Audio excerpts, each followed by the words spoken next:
Oke, jadi dari gambaran ini lihat realisasinya bahwa contoh castle in the Middle Age, jadi istana di abad pertengahan waktu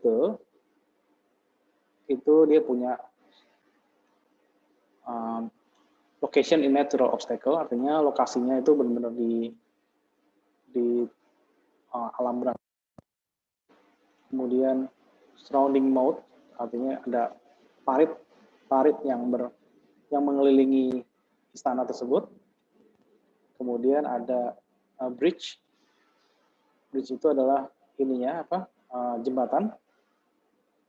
Kemudian heavy walls, dinding-dinding atau dinding yang tebal-tebal. Strong gate itu adalah pintu masuk yang kuat. Tower menara. Kemudian ada guard atau ada penjaga. Itu pola model countermeasure-nya. Countermeasure dari istana untuk mengamankan istana. Bagaimana dengan komputer saat ini?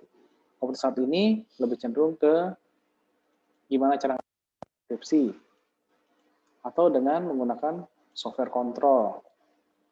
Bisa juga menggunakan hardware control, policy dan prosedur.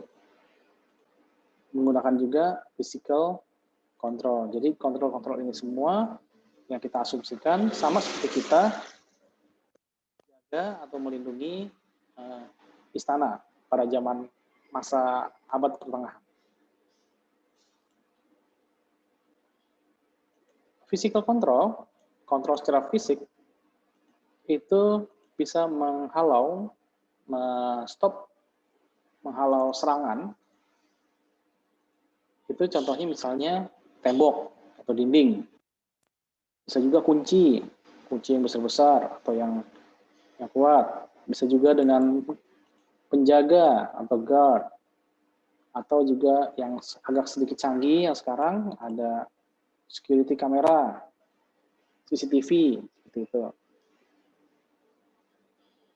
Atau bisa direalisasikan sebagai backup copy atau real time verifikasi. Jadi ada supaya satu dokumen kita tidak hilang atau terbakar atau rusak, kita butuh backup di fotokopi. Datanya tetap ada. Kita punya 2 data. Bisa juga pakai kabel atau lock. Jadi kalau di laptop ada kuncinya tuh, nah kita bisa lock laptop kita bisa kunci secara fisik, kasih kabel.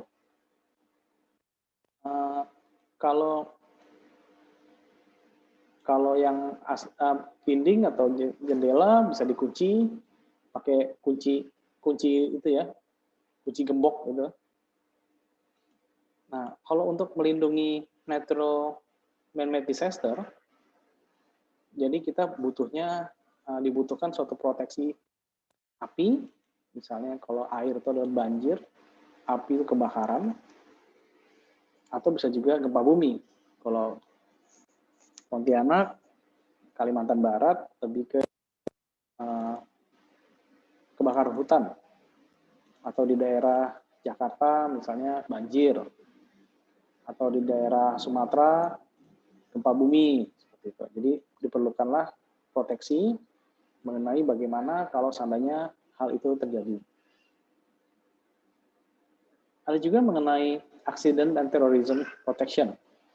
Jadi kalau memang pemaksaan secara terang-terangan, itu bagaimana prosedur proteksinya, seperti itu.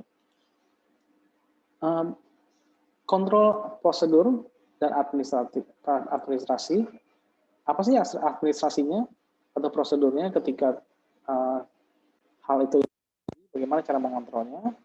Teman-teman bisa membuat regulation atau aturan-aturan, lay and regulation, policies, hukum-hukum, undang-undang, OP, prosedur, Atau bisa juga guidelines. Guidelines itu panduan. Dan juga bisa ada, jangan lupa ada copyright-nya. Patience and Trust Center. Secret Trust. Ini secara rahasia trade-nya. Kontrak dan regulasi-regulasinya. Jangan lupa juga untuk mengadvise, menyarankan orang-orang untuk berlaku atau bertindak secara benar, certain ways. Secara teknikal, kontrol itu, misalnya, contohnya adalah kita menggunakan password. Jadi teman-teman bisa, aplikasi yang teman-teman buat, bisa menggunakan password, atau juga bisa menggunakan access control, seperti operating system, atau aplikasi software base. Jadi ada access controlnya, atau network protokol, ada protokol jaringannya. Bisa buat juga dengan firewall atau intrusion detection system, jadi sistem yang bisa intrusion detection. Selanjutnya adalah enkripsi dan network traffic flow regulators. Jadi yang buat bisa ketahuan traffic jaringannya, siapa yang masuk, siapa yang keluar, jadi bisa flow-nya bisa kelihatan.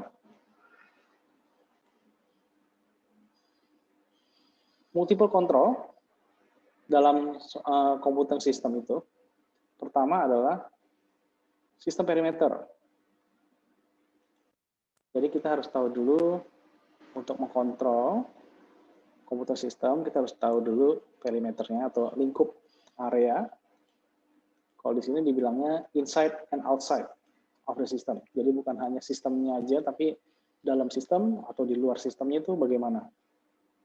Yang kedua adalah preemption. Jadi attacker scare away.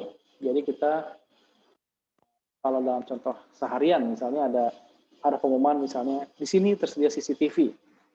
Jadi maling itu udah takut duluan. Atau ada tulisan misalnya awas anjing galak seperti itu.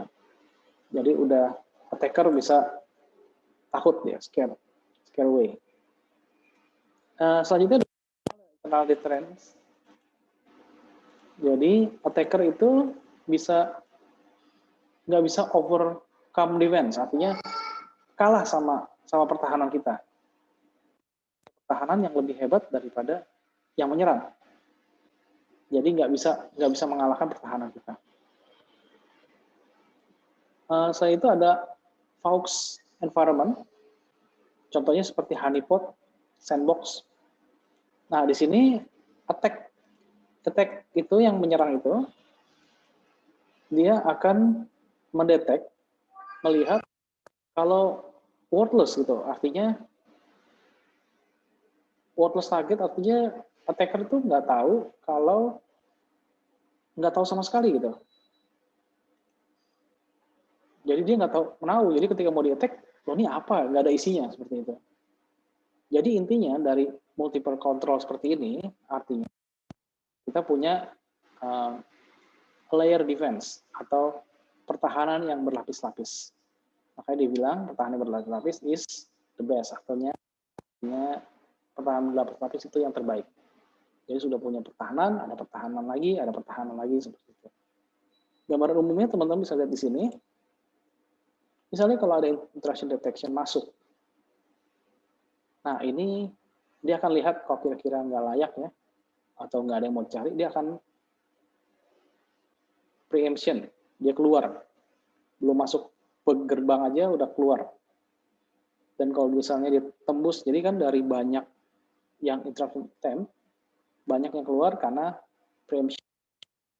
Nah, ada beberapa yang masuk lebih sedikit lagi, itu dijadi halang dengan yang namanya external prevention.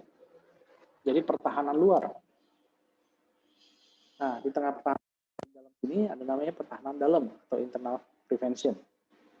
Jadi ada gerbang di depan, ada gerbang juga di dalam. Jadi kalau dia nggak bisa masuk ke depan kan, yang di dalam ini mulai sedikit. Dan kalau dia nggak bisa tembus pertahanan dalam atau internal prevention, dia akan internal deterrence, keluar dari sini, nggak bisa tembus pertahanan dalamnya. Nah, ketika bisa tembus pertahanan dalam, ada lagi nih, namanya detection. Jadi dicek siapa satu persatu dilihat. Ini disebut dengan Fox environment. Lingkungan di mana dikasih kalau kita masuk ke bahan bandara, nah di sana ketika masuk ada pertahanan depan, dikasih security, kasih satpam, masuk ke dalam ada lagi. Lalu kita dilihat barang-barang kita, semua isinya bagaimana, di detection. Kemudian kalau masih lolos juga, kita ada respons.